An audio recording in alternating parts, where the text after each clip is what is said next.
was visiting with a friend, and she told me she was excited to be going on a sailing expedition on the San Francisco Bay. Totally cool, but surprising because she's not a sailor, but it seems she had been invited by someone who had won a choral singing competition, and the sailing trip was the prize. Seems like a weird prize for that kind of competition, but whatever. Anyway, the sailing party consisted of 4 people: the singer, her mother, my friend, and for some reason, a priest. My response was, you're going to be in a boat with a priest. So which one are you going to be, the rabbi or the minister? You know, the classic joke. And it doesn't matter what the 3 people in the boat do or say. We get it. There they are, a priest, a rabbi, and a minister, 3 humans who can't possibly be expected to agree on much of anything, finding themselves in an uncomfortably tight space from which there is no logical escape. There are dozens, maybe hundreds of these jokes featuring faith leaders in boats, sometimes on airplanes, sometimes they're walking into a bar, but always the point is the same. They will always do or say something that reveals the unbreachable divide between them. And we can laugh at these ridiculous caricatures of people who are comically convinced of their own monopoly on truth, because we would never be like that, would we? But when Jesus takes the mic and tells his own version of the classic joke, we need to sit up and pay attention because, like most of Jesus' humor, there is a lesson. Today's lesson is from Luke chapter 18, 9 through 14. Jesus is talking to the Pharisees who were seriously dedicated to upholding the traditions of their faith, just the kind of people who appreciate a good religious joke, right? Well, according to Luke, Jesus told this parable to certain people who had convinced themselves that they were righteous and who looked on everyone else with disgust. Jesus said 2 people went up to the temple to pray. One was a Pharisee and the other a tax collector. The Pharisee stood and prayed about himself with these words, God, I thank you that I'm not like everyone else, crooks, evildoers, adulterers, or even like this tax collector. I fast twice a week. I give 1/10 of everything I receive. But the tax collector stood at a distance. He wouldn't even lift his eyes to look toward heaven. Rather, he struck his chest and said, God, show mercy to me, a sinner. I tell you, said Jesus, this person went down to his home justified rather than the Pharisee. All who lift themselves up will be brought low, and those who make themselves low will be lifted up. So a Pharisee and a tax collector were sitting in a boat, only the boat was in fact a temple. And thank God we're nothing like either of them, right? If I were to ask to which of these 2 characters can you relate, I'm guessing you would say neither. Tax collectors in the 1st century Roman-occupied Judea were simply not cool. They worked for the enemy, which would have been enough to make their friends and neighbors turn against them, but not only did they collect the taxes to send to Rome, quite often they cheated their own countrymen by over-collecting to fatten their own pockets. You could hardly imagine a more despised category of people than tax collectors. And this one, apparently he hates himself too. He knows enough to keep away from the good guy in the temple, the right-on religious guy. And from his prayer, we know he understands exactly what he is, a sinner.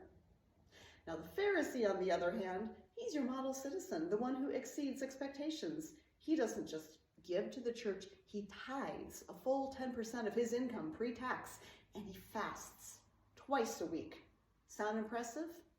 That is. Nowhere is it written that he has to fast twice a week. He's taken this piety thing to a whole new level, and yet he seems to be the butt of Jesus' joke. In spite of his superior understanding of and adherence to religious expectations, his prayer reflects a total lack of humility. God, I thank you I'm not a sinner like everyone else. I mean, what kind of arrogant fool prays that way? Thank God we're not like him, right? Only the minute we say that, we become guilty of exactly the same thing. Jesus' little joke invites us to laugh at the caricature of the ultra-religious and self-righteous Pharisee, but jokes on us.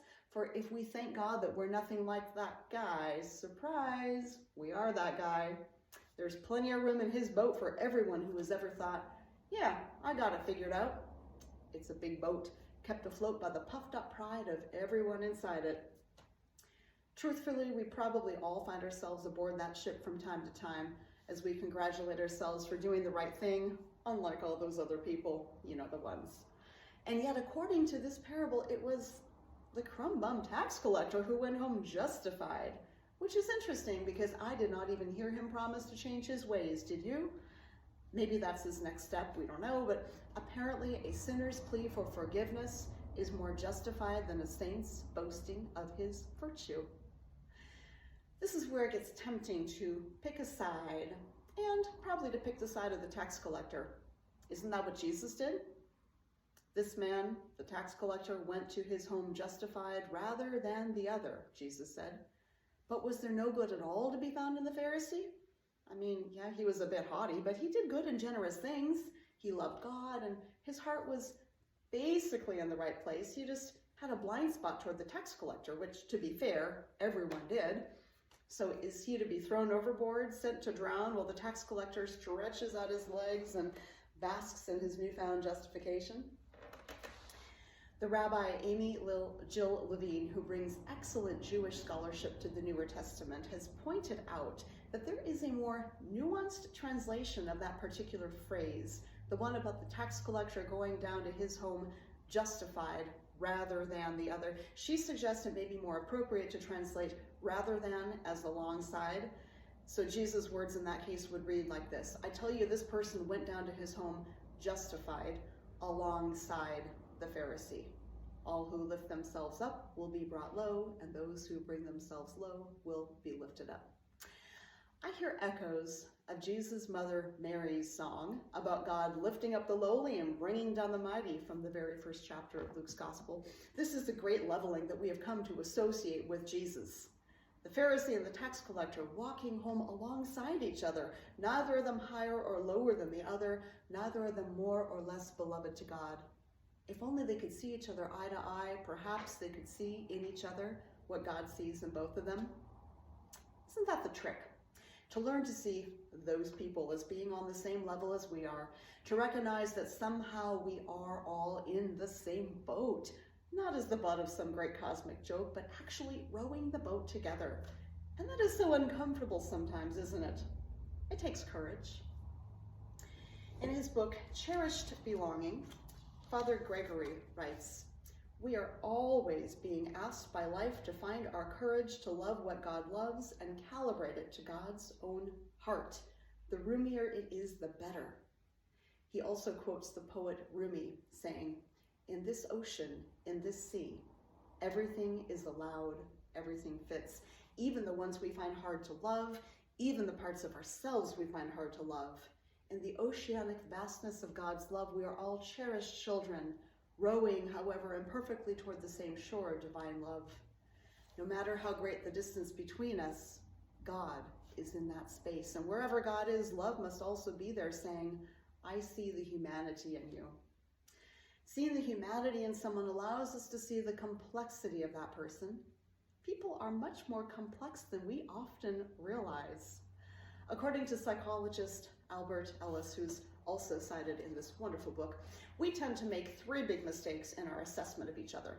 The first mistake is that when we notice something negative about a person, we focus on that one thing, ignoring anything that might be positive, right?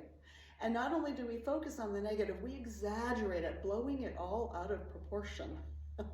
And from there, we make gross generalizations. That person always does this, never does that. Such thinking reduces our idea of a person to the one thing we don't like. Now, our criticism of another person may be legitimate. The Pharisee in Jesus' parable had pretty good reasons for disliking the corrupt business practices of tax collectors. But instead of praying, God, I thank you that I'm not corrupt like that guy, maybe he could have shown a little compassion or even curiosity. Like, why would someone enter that line of work? Was he driven to it by desperation? Did he have sick relatives to support and this was the only way? The Pharisee did not have to accept the unethical business practices of the tax collector, but maybe his prayer could have gone something like this. God, I pray that this man's heart will be open to the work you're wanting to do there. Have mercy on him and on all of us, that we can figure out a better way to live into your will. That's how we invite God to fill the space between us with love. because really we are all in the boat together. The Pharisee and the tax collector and every priest, rabbi, and minister that ever was, and you and me, and the people we love and the people we find hard to love.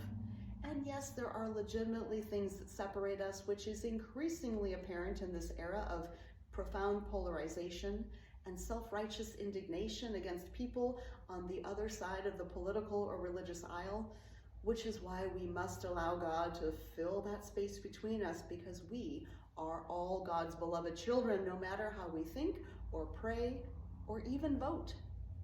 It's like that old Edwin Markham poem. Do you know it? It goes, "He drew a circle that shut me out, heretic, rebel, a thing to flout, but love and I had the wit to win, we drew a circle that took him in." You've maybe heard the one about the priest, the rabbi, and the minister who walked into a bar, and the sign over the bar said, "What if everyone gets some things right and some things wrong?" And after reading that, there was no argument worth having. They simply sat down at the closest table and shared a meal.